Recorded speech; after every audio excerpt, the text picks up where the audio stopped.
Good afternoon. It's Wednesday, the 7th of June, 2023, just after 1 o'clock. Welcome to UK Column News. Your host today, Mike Robinson, myself, Brian Gerrish. We're delighted to be joined by our nursing correspondent, Debi Evans. Well, we've got a polarised news today because two key issues we think are extremely important: events in Ukraine and also what is happening with the health of the nation here in UK. But let's kick off with Ukraine. And first of all, we want to take our viewers back to 2017, when in a very global, a very muddy global pond, a UK column was starting to warn about events that we were seeing. And we wish to take our viewers and listeners back to have a look at what was happening there, because it has a really interesting impact on what we're seeing in Ukraine now. And of course, Mike, you picked up on this. This was the EU Eastern Partnership. So we've got a little video playing on screen if you're just listening into the UK column today, taking place in Brussels with leaders from Armenia, Azerbaijan, Belarus, Georgia, Moldova, and of course, Ukraine. And they're going to be meeting their 28 counterparts at the very heart of the EU. And then this video clip takes us through some of the things they're going to be doing, celebrating more mobility, more market access, more business, more connections, more security. That's an interesting one, because what did that actually mean at the time? And they're going to be looking ahead to define new joint projects, more climate action, more student exchanges, more access to finance, more digital transformation, more reforms, and finally, the key bit, empowering the young generations, and that'll be a focus of the leaders' discussions. So how do you feel about that, seeing that again now, Mike? Well, future leadership, all about building new relationships as part of the expansion eastwards, of course, is putting pressure on Russia. Indeed. And of course, targeting in particular the youth, the student exchanges.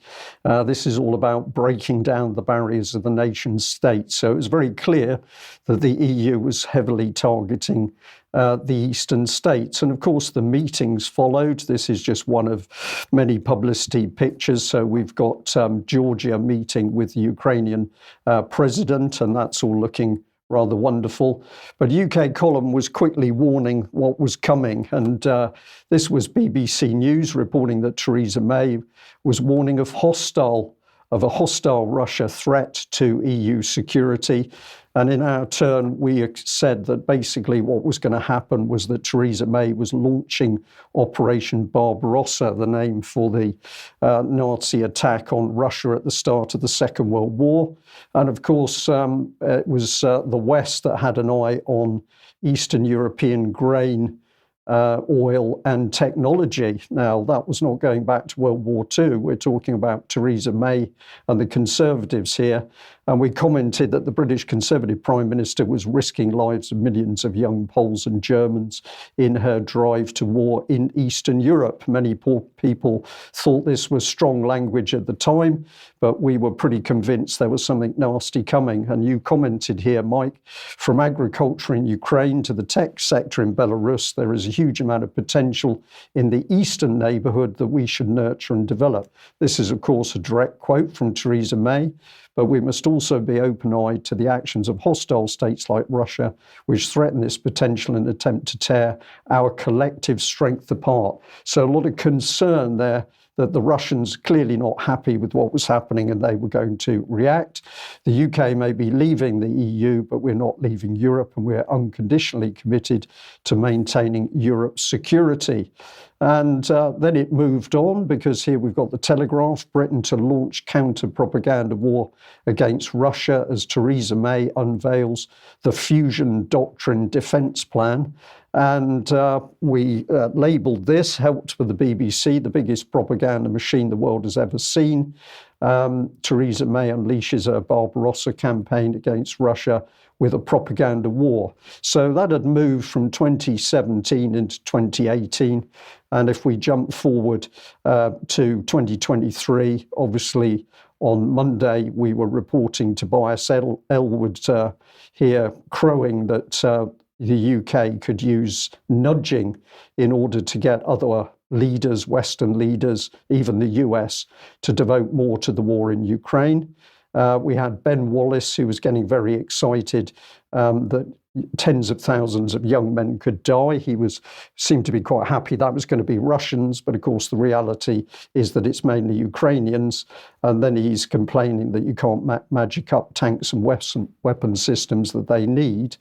I just have to insert this little one, because if you have a look at what Ben Wallace is up to, has been up to over the last day, he's glad-handing the veterans at the D-Day celebrations over in France. And I just find this so cynical. If only those men knew what was really being cooked up by Ben Wallace's government.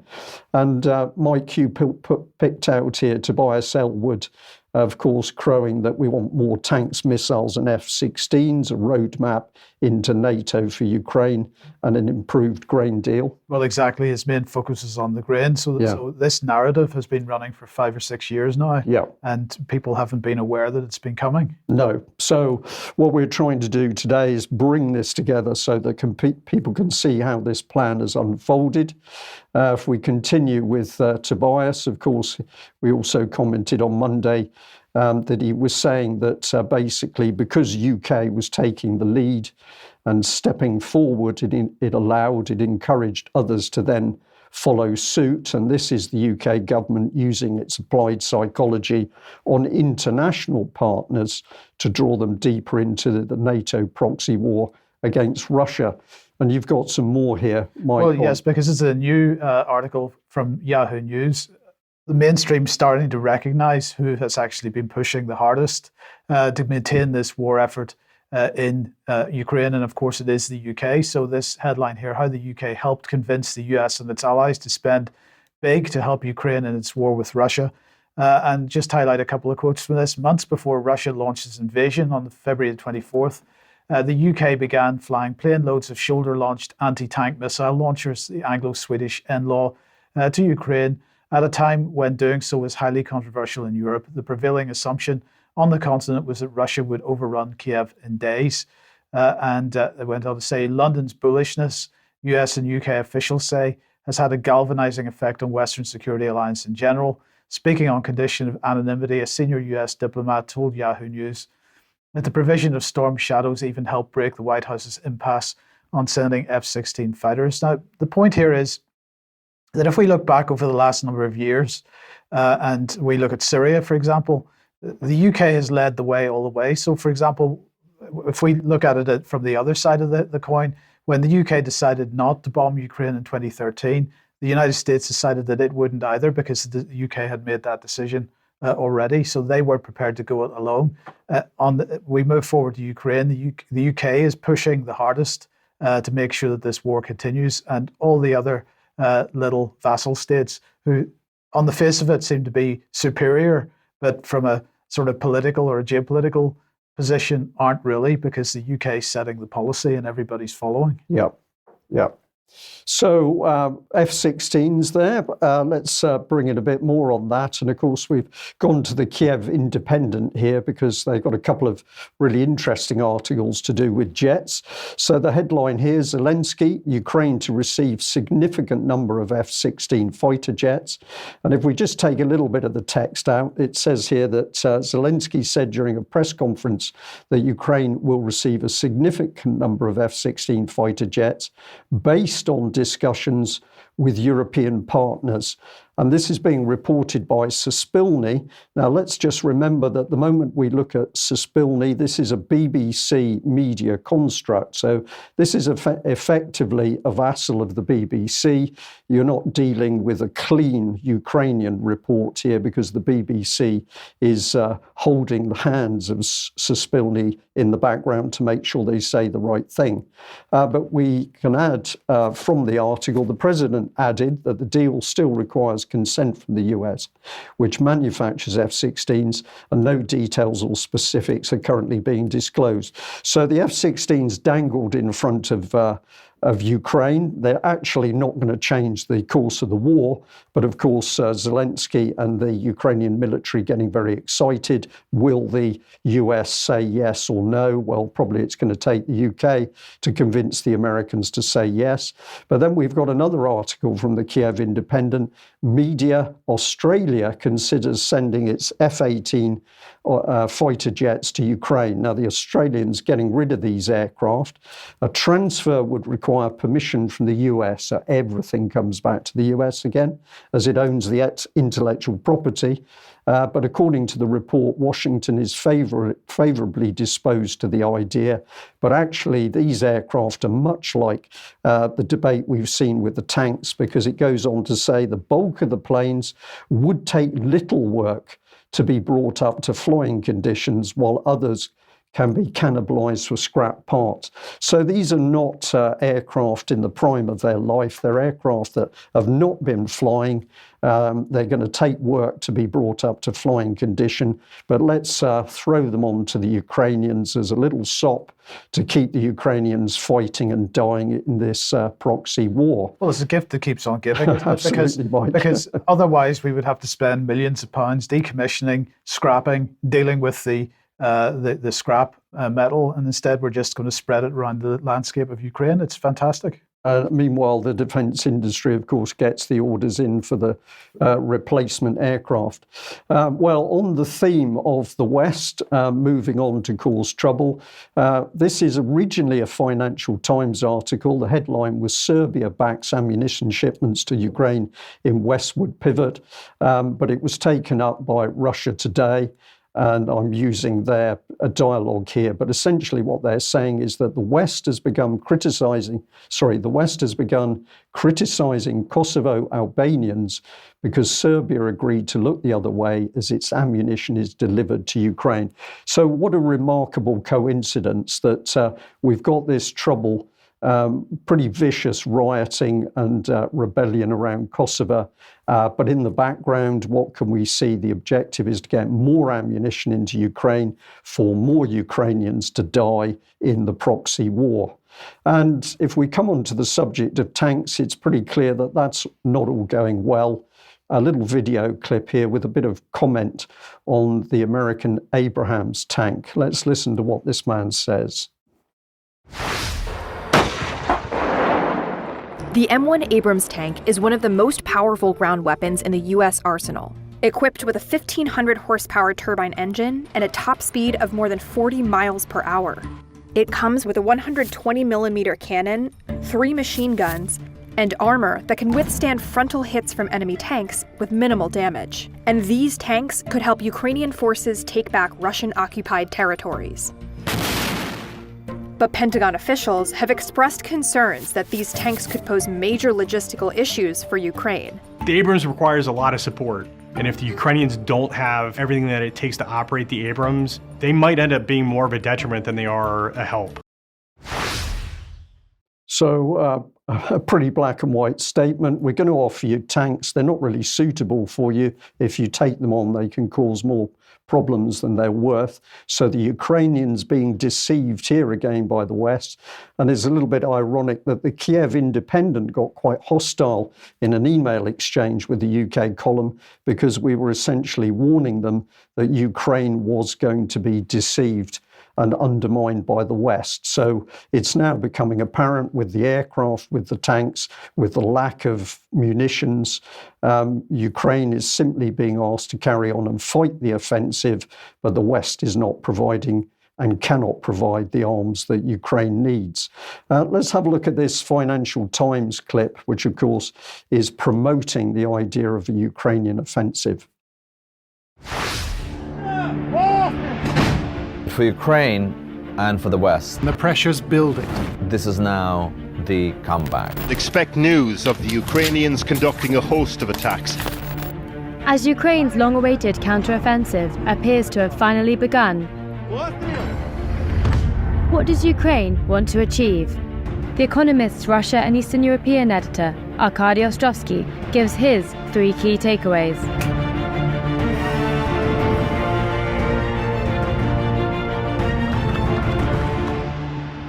President Zelensky has spoken that the full territorial integrity of Ukraine needs to be restored. That does mean moving all the way to the borders of 1991. In practice, I think there is a realization that Ukrainian army can possibly take quite a lot of territory to, at the very least, to break the land bridge that connects Azov and the Black Sea and possibly get to the borders of Crimea. One of the key things, of course, is for Ukraine to be able to liberate and hold that territory, preventing any counteroffensive from Russia.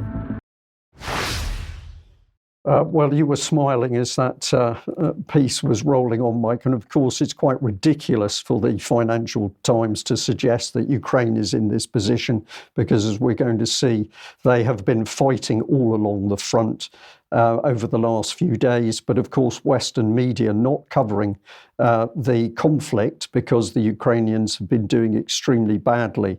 Now, we've gone to the Russians for this report. Make no apology for that, because consistently in the war, the Russian reports have been more accurate than those coming out of Ukraine. And in any case, Ukraine is not reporting casualties. But here's a statement by the Russian Minister of Defense, Shoigu, and let's have a look at the key paragraph here. On 4th of June, 23rd and 31st Mechanized Brigades of the AFU attempting an offensive. The enemy did not succeed. 300 servicemen, 16 tanks, 26 armoured fighting vehicles and 14 motor vehicles were destroyed. It goes on to talk about the 5th of June with even more losses, 1,600 troops, 28 tanks, including 8 Leopard tanks, 3 French AMX-10 wheeled tanks, 136 other military vehicles, including 79 foreign manufactured one. And the video footage coming from the battle, which is, of course, widely available on social media, absolutely supports this level of losses as the Ukrainians came out from hiding into the open fields and were caught by anti-tank weapons. But the report continued. We'll just do a little bit more. All in all, during 3 days of fighting in all directions, the losses of the AFU amounted to 3,715 troops, 52 tanks, 207 armoured fighting vehicles, 134 motor vehicles, 5 aircraft, 2 helicopters, 48 pieces of field artillery, and 53 unmanned aerial vehicles. None of this, of course, being reported by the West. And if we sum up the battlefield at the moment, it's pretty appalling. So the counterattacks by Ukraine have failed with high casualties. The Russians have held with very few casualties. War dead for Ukraine, around 300,000, but this is widely regarded as a low estimate. 50,000 for the Russians, regarded as a high estimate. Ukraine left with 300,000 perhaps operational troops, some reserves, but limited quality as the professionals have been killed.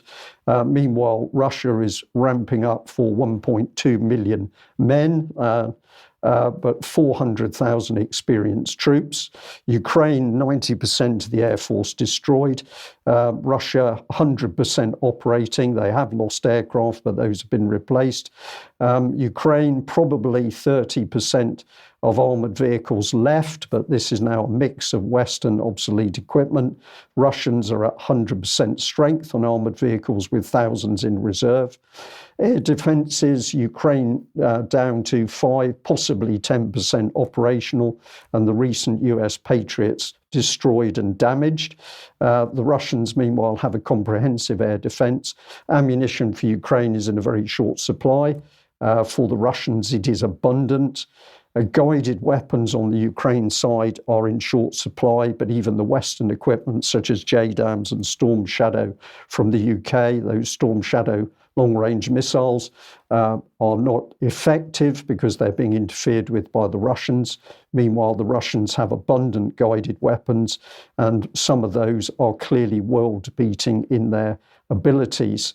Electronic warfare, insignificant on the Ukrainian side, but for the Russians, described by an American general during the Syria crisis as eye-watering. Ukrainian economy fully destroyed, whereas, of course, the Russian economy, despite the sanctions, continues to operate. So this is the pitiful background. More Ukrainian dead in a proxy war for the US, UK, NATO and the EU to achieve its aims. And in the meantime, James Cleverly, a couple of days ago, was in Kiev to keep the war going. Here he is with Zelensky. So he was there on Monday. Ukraine can count on our support, he said on Twitter, for as long as it takes. Thank you to President Zelensky and Dmytro Kuleba for welcoming me to Kiev. So this is the fourth meeting between Zelensky and senior UK ministers in the last few weeks. So then the following day, so I'll just give a quote first. He said, and this just is really insane. So anyway, he said, forcibly deporting children. What he means is that the Russians have removed children from the war zone. And if they want to call that forcibly deporting children, that's fine. But it seems to me it's more about taking them out of to a place of safety. But anyway, razing cities like Bakhmut, Izium, and Mariupol to the ground and committing atrocities are not the acts of responsible international state. They're the actions of a hostile regime that is in violation of the UN Charter. So he's saying that Russia has razed Mariupol to the ground. Well, let's just have a look at one example of sheer propaganda that backs that up from Sky News. Mariupol, Russia's new model city in Ukraine. And let's look at some of the text here. A city destroyed. Mariupol has been turned to rubble twice, first by Russian missiles, then by Russian bulldozers. So the fact that there's been a war and a conflict and that Russia is knocking down buildings that have been damaged or destroyed in that war and is then rebuilding them, that's something to be vilified by the Western press. Of course, but this particular report makes me smile because here we are in Plymouth, the UK column based in Plymouth. Plymouth badly bombed by the Germans during the Second World War. And what happened at the end of the war, the city was rebuilt under the Abercrombie plan, which involved the local city council demolishing more buildings that the Luftwaffe had demolished. So if we want a perfect example of the same thing taking place in UK, Plymouth is the place to look at. So bringing that back on for a second, now a model city is emerging. So Sky does recognise that Russia is rebuilding Mariupol, so regeneration happening. But anyway, coming back to Cleverly for a second, he's talking about how we're going to reconstruct Ukraine. So the following day, he met with Mr. Kuleba, and this is all about the Ukraine Recovery Conference and preparing for it, which we're going to talk about in 1 second. But in the meantime, then today, he is at the OECD, all about Ukraine. He is there to galvanize global support and help Ukraine's reconstruction as it chairs the annual Organization for Economic Cooperation and Development meeting in Paris today. So we are making sure that Ukraine has as many weapons as we can possibly send it so we can destroy as much of Ukraine as possible. But then we're going to get involved in the reconstruction afterwards if the Russians don't do that first. But anyway, so this is, sorry about that, we'll come on to this. Ukraine Recovery Conference is taking place in a couple of weeks' time, and it's in London, of course.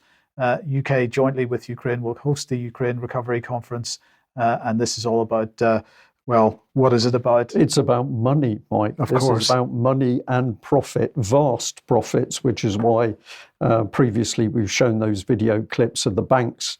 Citibank, I believe, was one of them, getting very excited at the idea of huge investment into Ukraine. So let's move on to NATO. You got a quick preview of this one, but Operation Bulltops has begun. 2023 has begun a couple of days ago. So this is NATO reporting that US 6th Fleet Naval Striking and Support Forces NATO kickoff Bulltops 2023. So what are we talking about here? This is the premier maritime-focused exercise in the Baltic region, beginning in Tallinn, Estonia. 20 nations, 50 ships, 45 aircraft, 6,000 personnel are participating this year from Belgium, Canada, Denmark, Estonia, Finland, France, Germany, Italy, Latvia, Lithuania, the Netherlands, Norway, Poland, Portugal, Romania, Spain, Sweden, Turkey, and the United Kingdom, and the United States, of course. Sweden joins as a partner. Finland joins for the first time as a full member of NATO. But if we just go back 1 year, we've got to remember the claim by Seymour Hersh that has never actually been convincingly denied by anyone in the West, that Bulltops 22 was used as the cover for the blowing up of the Nord Stream pipeline. And so my question then, Brian, is what's 2023 going to be used as cover for? Well, I hate to think with what we're seeing build at the moment, Mike. Now, on Monday, we mentioned that Ben Wallace, our fantastic Defence Secretary, is in the running for the Secretary Generalship of NATO.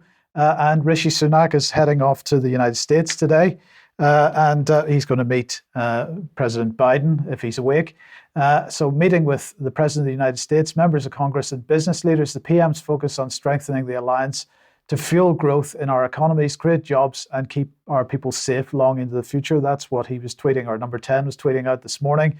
But on the grapevine, a very big part of what he's going to be doing in Washington over the next day or two is lobbying for Ben to become Secretary General of NATO, and so we can ramp the war up even absolutely faster, and UK control of NATO effectively. Now, this is essentially a presidential decision, the Secretary Generalship of NATO, which is why Ben was setting out a stall, as we reported on Monday's program in the Washington Post, and this is a follow-up to that. So, we'll keep you posted on how it goes. All right. Well, we just end this segment with, this report. Now, I took this from the Ministry of Defence Twitter page.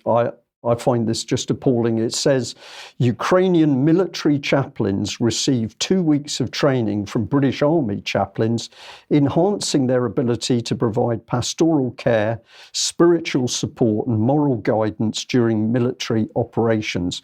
What is so unpleasant about this is that it's the Ukrainians who are arresting clergy in quite brutal ways in Ukraine and destroying the churches in Ukraine, and yet the image being sold by the MOD propaganda team to the British public is that this is all love, light and spirituality. I find this really obscene by the Ministry of Defence, but of course they know no bounds in the area of propaganda as far as Ukraine is concerned. Meanwhile, the West simply, they were ignoring, but maybe it's beginning to hit the press. This is New York Times. Nazi symbols on Ukraine's front lines highlight thorny issues of history. Just very quickly, since Russia began its invasion of Ukraine in February 2022, the Ukrainian government and NATO allies have posted, then quietly deleted 3 seemingly innocuous photographs from their social media feeds: a soldier standing in a group, another resting in a trench, and an emergency worker posing in front of a truck. In each photograph, the Ukrainians in uniform wore patches featuring symbols that were made notorious by Nazi Germany and have since become part of the iconography of far-right hate groups. The photographs and their deletions highlight the Ukrainian military's it's a complicated relationship, Mike, with Nazi imagery, a relationship forged under both Soviet and German occupation during World War II. Ukraine has worked for years through legislation and military restructuring to contain a fringe far-right movement whose members proudly wear symbols steeped in Nazi history and espouse views hostile to leftists, LGBTQ movements and ethnic minorities. But some members of these groups have been fighting Russia since the Kremlin illegally annexed part of the Crimea region in 2014 and are now part of the, quote, broader military structure. Some are regarded as national heroes, even as the far right remains marginalised politically. Well, it's breaking to the surface again, of course, the Nazi component of the Ukrainian armed forces, but to suggest that politically it's been dealt with is nonsense, because, of course, the Ukraine as a country at the moment is being run by what is essentially a military government. So interesting to see the New York Times starting to get a bit uppity about this, and I predict that further reports are going to come. But we just end on this. While Ukraine is taking place in the way it is, Sky News here reporting that RAF recruiters were against selecting, quote, useless white male pilots so that they could hit diversity targets.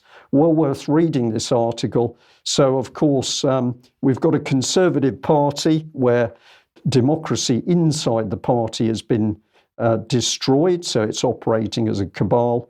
We've got British Conservative politicians ramping up the war against Russia while they're destroying our armed forces at home. Again, just vicious hypocrisy, Mike, and obviously the public need to understand more of this plan. Okay, let's move on. If you like what the UK column does, you would like to support us, please head over to community.ukcolumn.org. There are options to help us out there. You can pick something up at the UK column shop, but please do share anything you find on the various platforms, especially ukcolumn.org and ukcolumnextracts.co.uk. Okay, thank you for that. Well, we just give people a reminder that the interview that I did with Sandy Evans a couple of days ago, Adams? Yes, Sandy Adams, yeah. Sorry, is available on UK Column website. Do have a look at that because it was a very interesting interview. We covered a lot of topics. It was very enjoyable. Mariana Spring got a mention. So if you haven't actually seen that interview, go and have a look. We've got an advertisement for a 15-minute city event happening in Swindon, Regent Street, Saturday the 10th of June, this coming Saturday, 12:30 p.m. Piers Corbin, Debbie Hicks, Paul Burgess, Andy Osborne, Catherine Armitage, Jasmine speaking, more speakers to be confirmed. It's all about leafleting and public conversation and so on. So do get along to that if you're in the area. And of course, one of the things Sandy was talking about is how people are stepping forward now to challenge local councils, in particular town councils, to inform them about the 15-minute cities and to get people active in saying, no, we don't want this. Mm-hmm. Now, we've got an advert for an interview, which is going to be tomorrow at 1 o'clock. This is David Scott with John Waters. Title is The Root of All Evil. John Waters has been doing a lot of really good work there in Ireland, exposing what's been happening in the globalist agenda. And I'm sure this is going to be a very good interview to watch as well. Okay, thank you to everybody that wrote, and quite a lot of you did, about the digital pound consultation, the central bank digital currency consultation, which I incorrectly said on Monday's programme ended today, in fact. So let's just bring up what the Bank of England has said on this. On the 1st of June, the original deadline of the 7th of June was extended due to the omission of the following question from the online response form. And the question is, do you have comments on a proposal that non-UK residents should have access to the digital pound on the same basis as UK residents? And that's going to be question 9 on the consultation paper. This extension provides respondents, including those who have already submitted a form, with additional time to consider and respond. So there's still time to do that. So thanks to everybody that give me a hard time about getting that one not quite right. But anyway, okay, let's move on. More digital. More digital. Now, I just wanted to highlight this story, and it seems a little innocuous on the face of it, but this is from Kent Online, and the headline is Southeastern, and they're talking about Southeastern Railways. Southeastern ticket inspectors leave Mayfield Grammar School student in tears after accusing her of lying about her age. So this is a young lady called Leela Sanger, who is 14, and she was travelling on a children's ticket, and she was stopped by 2 people that are working for Southeastern ticket inspectors, and they gave her a £100 fine because they believed she was 15 and she couldn't demonstrate, they claimed, that her age. Over. She was over. They thought she was 15. So in fact, she was 14, and she was 15. Then that required her to be on an adult ticket. Right. Thank you. So anyway, Southeastern has made a statement about this incident, because it wasn't just the fact that they were hassling her about her age. It was also the fact that there's a claim that they took her phone from her and were looking at her text messages. That's a separate issue. But anyway, let's have a look at the statement from Southeastern. They said, we can confirm a penalty fare was cancelled, but we do not routinely comment on ongoing investigations. So the mother complained, and eventually they dropped the penalty fare. But they went on to say, we also believe it's reasonable to ask for proof of age if a younger customer looks older than 15 and ask for a child fare. Now, we need to make the point here that she had not only her school's student lanyard, school ID around her neck, she also had a Southeastern Railways ID card as well. So that's not sufficient anymore to prove your age. For Southeastern to have their own ID card, that's not sufficient. So they go on to say, to avoid any unnecessary confusion, we recommend carrying an official proof of age, such as a citizen card or a validated UK card. So what are we seeing here? We're starting to see private corporations not recognizing certain types of identification. This is going to go further, and I'm going to say that what we're seeing here is the problem that's going to create the solution, which is digital ID. This is on the way, and we're going to see more and more of these types of headlines in the coming months and years. Yeah, and as I've said to you, Mike, I find this story particularly interesting because many years ago, in an interesting part of my life, I worked in a train call centre, Trans-Pennine Express, and regularly I was hearing travellers talking about unpleasant experiences with what was called the revenue protection officers. So I think we can have very interesting dialogue about this and what's been happening on the railways at least. I just want to very briefly mention Professor Arnie Burkhardt again, because we mentioned on Friday his passing. We didn't know the circumstances of that at the time. Now we apparently do. And in fact, we just got to say, what a fantastically brave man, because what actually happened, we'll just do a quick translation of this headline from the German press. He effectively jumped into this lake in order to help save his son, who was in trouble in the lake. And unfortunately, he did not survive the effort to save his son. His son was eventually saved by local people in a small boat. So I just wanted to highlight that and just say what a fantastic man. What a good man this was. Yes. Now let's get on to health issues, and very briefly, I just want to highlight again and ask Debi for comments the latest all-cause mortality statistics. Because if we look at this graph as it's building, if we look from the middle of 2021 onwards, we are seeing huge quantities of excess mortality month after month, week after week after week. In fact. And Debi, this is not being solved, and yet there doesn't seem to be any concern from anybody in the mainstream press. We see the occasional article from time to time, but no demands about dealing this the way that we had demands about dealing with potential excess mortality as a result of COVID-19. This just continues to cause me difficulty, because in the meantime, we're gathering all kinds of genomic information, and it seems to me that what's happening is we're just data gathering and not really caring too much about whether people are really living or dying. Good afternoon. And yes, you're exactly spot on, Mike. This is all to do with genomic sequencing, tracking, tracing, surveillance, and that's what we're going to come on to. And my apologies, I'm on a different device, so if I look as though I'm in a cave, I'm really not. It's just that the camera quality on the laptop is a bit different, so apologies for that. So let's just jump in and see what's happening with the WHO and also sequencing, genomic sequencing and tracking and tracing. So I discovered this document, Strengthening the Global Architecture for Health Emergency Preparedness, Response and Resilience. Now, I have to say very quickly, the HEPRR there, the Health Emergency Preparedness, Response and Resilience, that is a whole new department of its own. And we will come on to that in future newses. But just to make you aware that that's another department within the WHO. Now, I found 4 scenarios for the future of pandemics and epidemics in the next 3 to 5 years.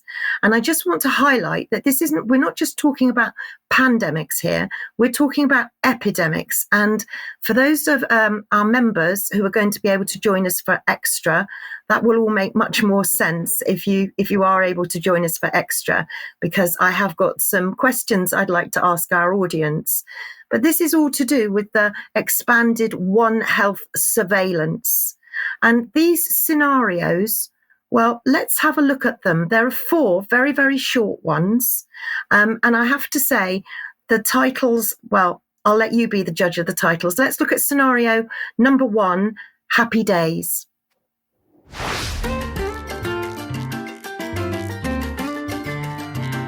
Through collaboration, focus, determination, community empowerment and hard work, humanity was able to manage the pandemic.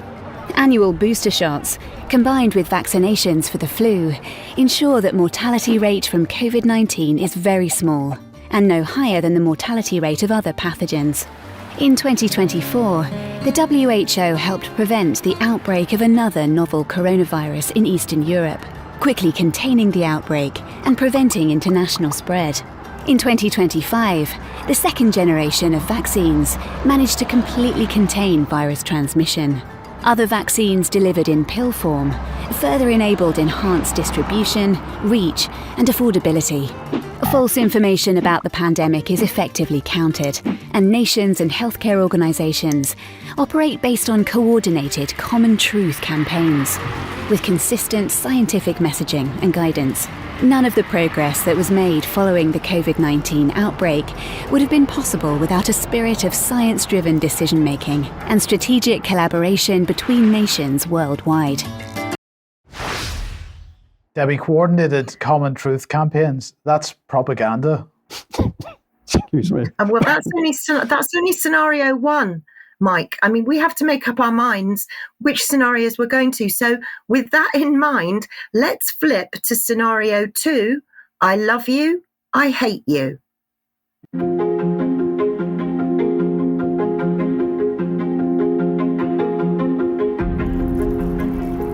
The virus remains, and it's evolving.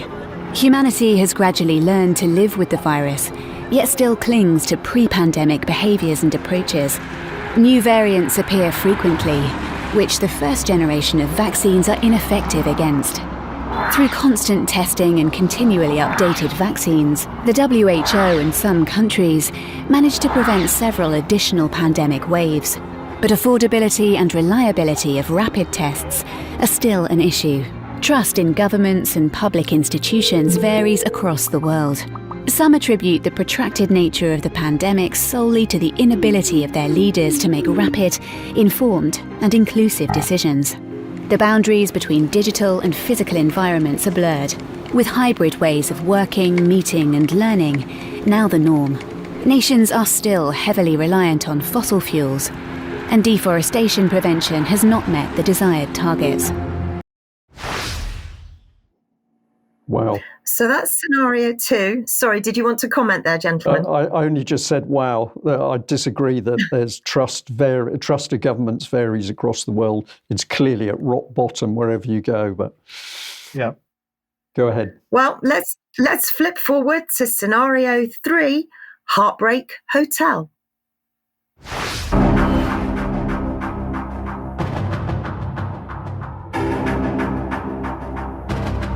The COVID-19 pandemic is not over, and the virus has evolved, becoming even more infectious. New, more threatening variants emerge frequently, leaving vaccine manufacturers struggling to keep up. Long COVID-19 symptoms are the norm for almost everyone who gets infected, putting a significant strain on economies, productivity, and healthcare systems. Each nation focuses their efforts on different fronts.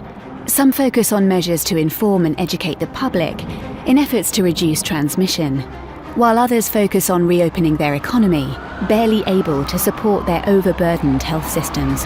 Vaccines are the only treatment and prevention option, but access to them depends on the region and country. A large part of the global population is still unvaccinated, with vaccine nationalism and vaccine distribution bias against some minority groups on the rise. The world is suffering from the lack of a unified front to battle the worsening climate emergency. The WHO and the UN are no longer a forum of transparent discussion and collaboration. And finally, scenario 4, Here Comes Trouble.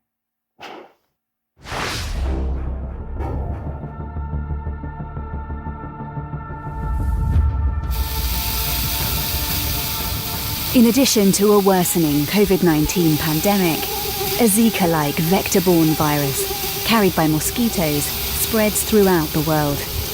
Nations struggle to establish public health measures that do not contradict each other. There is widespread confusion and conflicting priorities about what to do to protect from COVID-19 and the new virus.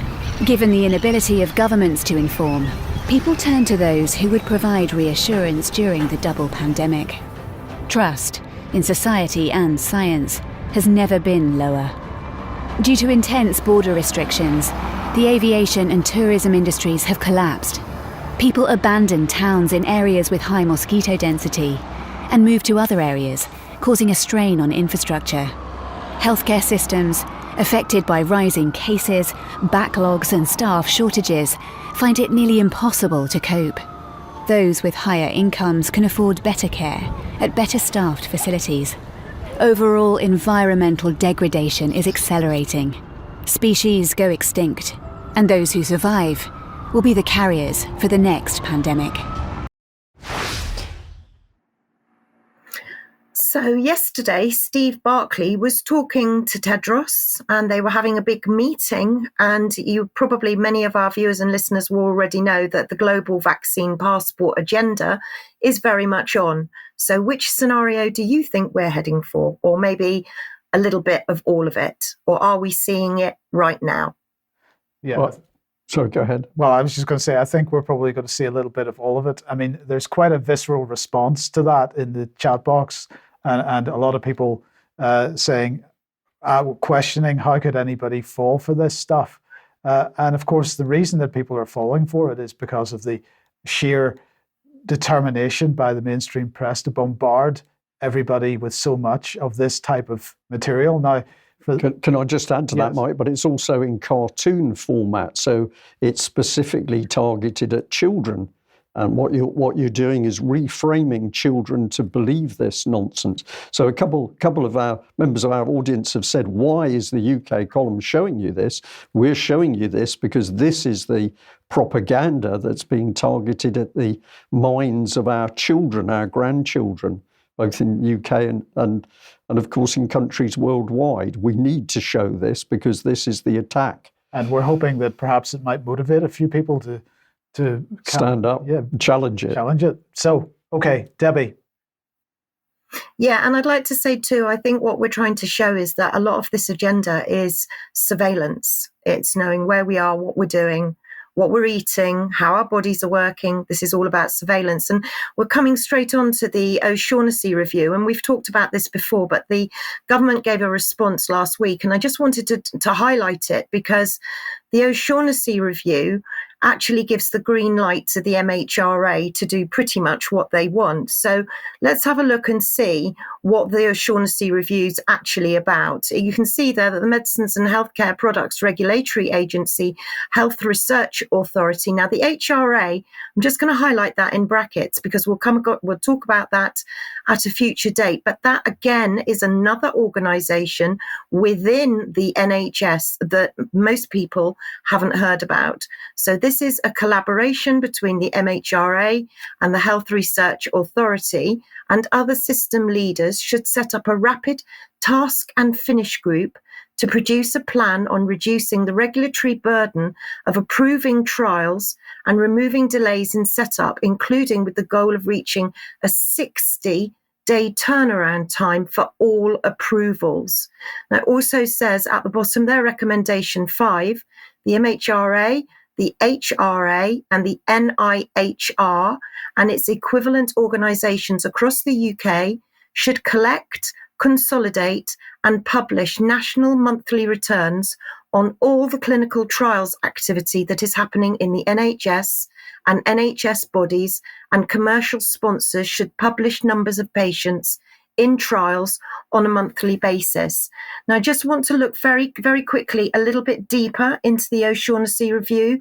And I've got another slide and I've underlined the most important, the whole report, to be honest, people need to go and look at. But I've underlined a little bit there that says the UK was ranked 4th in the number of commercial phase 1 trials initiated in 2021, behind the USA, China and Australia. The UK's ranking fell to 10th for commercial phase 3 trials. We have heard from industry that the UK is viewed as an unreliable and unpredictable partner. Our approvals processes are theoretically competitive, but inconsistent because of backlogs at the MHRA and unnecessary site-level approval processes, which create delays. One major global pharmaceutical company that submitted evidence to the review said that of the 16 European countries in which it carried out research, the UK was the second slowest for setting up clinical trials. This is clearly unacceptable for a country with our resources and ambitions.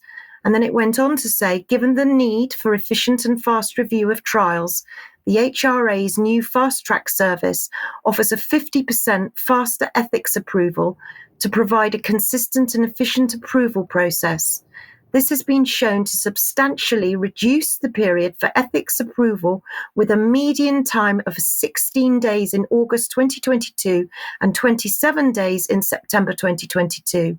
In March 2023, the MHRA also set new targets for application reviews within a maximum of 30 days in general, with a maximum 10 calendar days for a decision to be granted once the regulator has any final information. Now, this is accelerating things very quickly, and this O'Shaughnessy review has basically given the MHRA the green light to speed everything up, and we know that they're desperate to get your data from clinical trials. So I've been looking at what GPs have been doing just recently. And in GP, you'll see there that GPs could now be incentivized to recruit patients onto commercial clinical trials.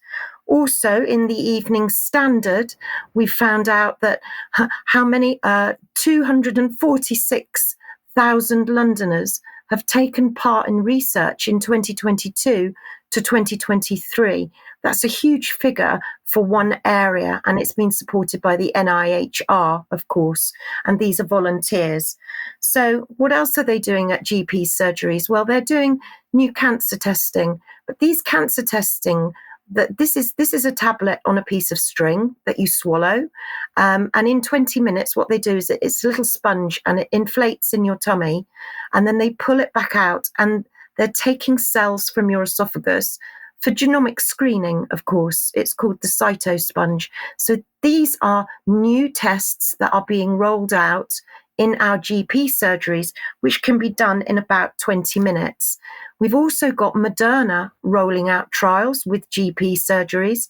And we've got, thank you for all the viewers that sent me this, the Wansford and King's Cliffe practice are to hold a Moderna COVID vaccine trial.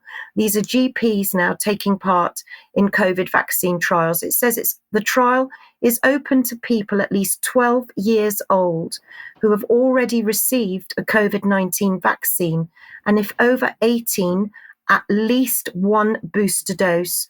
So they're looking for as many people to take place in the Next Cove study. Now, I went to look at the Next Cove study, and I just want you to see what the trial is all about. This is a clinical trial of an investigational COVID-19 vaccine for adults and teens over 12.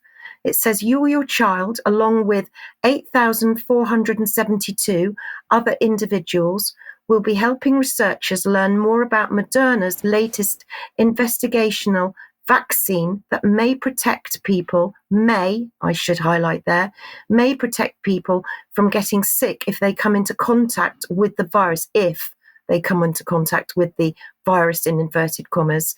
You or your child's participation could contribute to a potential solution to the evolving COVID-19 pandemic, which has affected the entire world. Now, if you just flip on again, it'll show you the eligibility criteria and it'll show you what to expect. And you're looking at a study which will last for 13 months. And you're looking also for this investigational vaccine may be given, or it could be the original Moderna vaccine, but you're not to know which one it will be. So you or your child will be chosen at random to receive either the investigational booster dose of mRNA 1283.222 or mRNA 1273.222, and they'll compare. Now, these are for children. These are children over the age of 12, and I think it's absolutely terrifying. And the number of trials that are ongoing at the moment, I think we will need to just ask some questions to our GPs. Ask the question and find out if you're comfortable with the answers. So ask, is your data being shared? Who's it being shared with? Is your GP practice a clinical research practice? Many of them have signed up to become clinical research practices. Now, that's slightly different from the next question, which is my GP surgery signed up to the MHRA, Clinical Practice Research Data Link, the CPRD? CPRD is different from a clinical research practice. So just because your surgery is signed into the clinical research practice doesn't mean to say it's necessarily signed in to CPRD as well. So check. Ask if you are participating in a clinical trial that you are unaware of. Also possibly ask, are you receiving any new novel experimental drugs, tests or therapies that haven't gone through long-term safety data? Please ask these questions. Do you receive any financial or other incentives to participate in research and data sharing? GPs clearly are being incentivized. So are they receiving any financial incentives? And if so, what? Or maybe they're getting sabbaticals or holidays, or I don't know. Ask if they're receiving anything. Have they signed any non-disclosure agreements? Now, I know that a lot of GP surgeries have, and maybe you'd like to ask your GP surgery, have they signed into any non-disclosure agreements? And if so, who with? And perhaps ask, what happens to your data, the specimens that you're giving, your DNA effectively, your confidential medical information? Where is that actually going? Does anybody know? Is anybody asking the questions? Because I really do believe that people need to be just asking questions of where your data's going, because clearly this is surveillance. I looked into one more trial that's currently going on at the moment called Heal COVID, which is a trial looking at long COVID. And there's a lot more to come on long COVID. And you can see the collaboration there with the NIHR, the University of Cambridge, the University of Liverpool, plenty of other names. And lastly, finally, on this particular segment, I just want to end with, for many years now in England, we've all been opted in to transplant and organ donation. But as of the 1st of June, I might need your help here, Mike, on the pronunciation, as this is Northern Ireland. But as of the 1st of June, all adults in Northern Ireland will now be considered potential organ donors unless they choose to opt out or are in an excluded group. Now, this opt-out clause, these opt-out clauses are called sludge techniques. Unlike nudge techniques, they're called sludge. So that's just a heads up for those of you in Northern Ireland.